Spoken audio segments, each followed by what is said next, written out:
Hey everyone, this is Mauricio, and you're watching episode 2 of the Ask Mauricio Show, your weekly real estate syndication Q&A show. And before we get started with this week's episode, I really wanted to give a shout out to everyone who took the time to drop a comment and link about the title. Still not 100% sure how we're gonna do it, but wanted to really thank you guys for taking the time. And I just wanted to get these videos going. So we'll figure out what the title is gonna end up being. But for now, let's get right into your questions. Jay Scott asks, when is the syndication entity an LLC versus an LP? Jay Scott, that's a great question. And, most of the time we do use LLCs. And, back in the day, like 10, 20 years ago, there actually was a difference between LLCs and LPs. There were some tax things and some things you could do with distributions with an LP that you couldn't do with an LLC. And that's one of the reasons you'll see a lot of the old timers that have been doing this for a while, maybe use LPs out of habit. But these days, probably 99% of the time, we really do use LLCs. That's kind of the most common entity that we use. But there are a few instances where we would use an LP, so I appreciate the question. Probably the most common is when we have international investors that don't recognize LLCs. So Canada is a really typical example. So Canada does not recognize LLCs. And so if we have a Canadian investor invest in a US LLC, because the Canadian taxing authority doesn't recognize that, they'll actually default to a corporation and the Canadian investors will get double taxed. And so depending on how many investors you have, if it's just one Canadian or two Canadian investors, a lot of times we'll make the Canadian investor create their own LP first, and then they can invest in the US LLC through their own LP. But sometimes I've had clients who have a really large amount of Canadian investors, maybe 10, 15, or 20 or whatever, are large enough that it makes sense to actually change the structure entirely. And in those scenarios, we would create an LP in order to accommodate the Canadian investors. So it's purely a tax issue. The second reason we would potentially do an LP is if you're doing deals in Texas and your exit price is going to be, significantly high, then a lot of the CPAs lately have been telling us that it's better from a franchise tax perspective to have the entity be held in a limited partnership versus an LLC. Again, we're going to defer always to your CPA, but right now I would say it's 50-50 or 75-25 that people CPAs are starting to advise that. I don't know if it's a new thing that's coming up because, if you go back to, pre-COVID days, that wasn't something that came up, but I have noticed that trend lately. So let's definitely check with your CPA if you've got a property in Texas, whether it makes sense to do it as an LP, if it's a large enough, project, if it's, 10, 15, $20 million.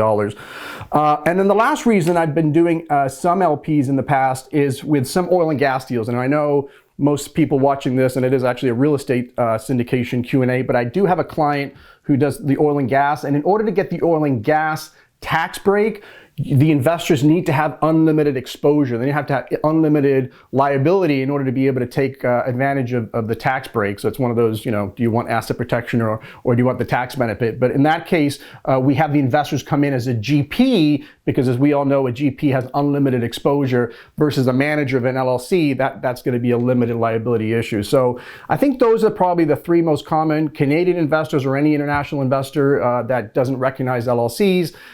If you've got property in Texas that's going to sell or projected to sell for a really high valuation, check with your CPA. And then the last one would be if you're doing oil and gas and you have a tax requirement that requires the investors to have an unlimited exposure. So great question, Jay.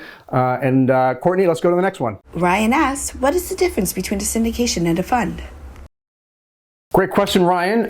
They're actually technically the same thing. A syndication and a fund are both securities offerings, so we still need to comply, with all the securities laws.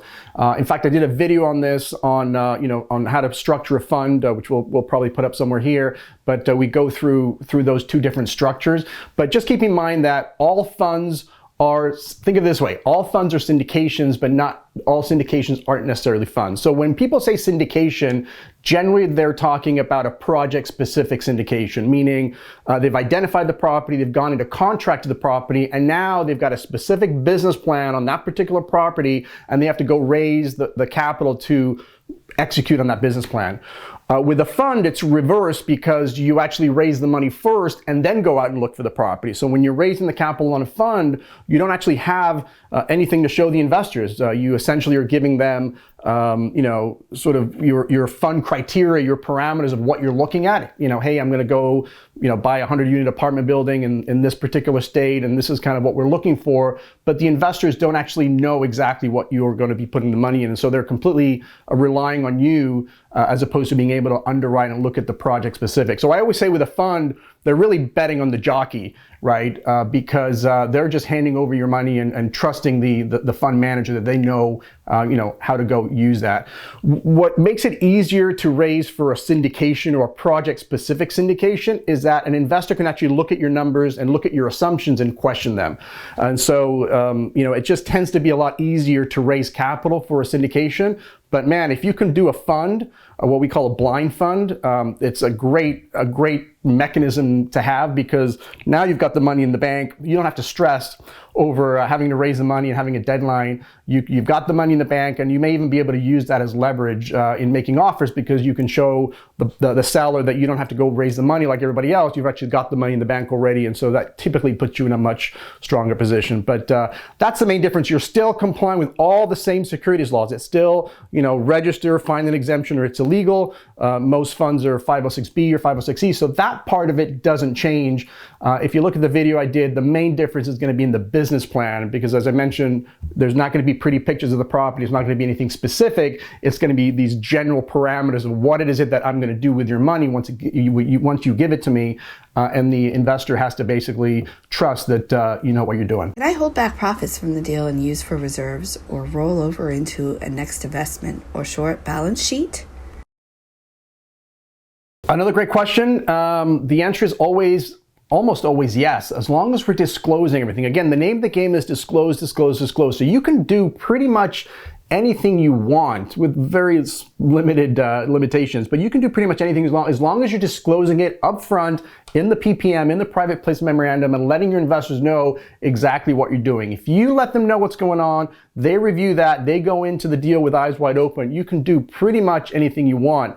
Now, in this particular example of putting it towards sort of reserves and just kind of having it to shore up the balance sheet, or to sort of just have money set aside for a rainy day, which makes a ton of sense, one thing you always have to be cautious about is that from a tax perspective, the tax is due once that profit is made, whether it gets distributed or not. So you typically want to at least distribute enough profit to handle the individual investor's tax burden. And we always, in our operating agreements, make an assumption, whether it's true or not, but that there's a 40% tax rate. So at a minimum, you want to distribute enough to the investor so they can pay their taxes, because otherwise they're going to have what we call phantom gains, meaning on their K1s, it's going to show as profit, whatever their percentage profit in the LLC, but they will not have received the distribution or the cash. So they're going to have a tax hit, but they're not going to have cash to pay it. So just keep that in mind. But in terms of can you do it legally, as long as you disclose it, you can absolutely do that.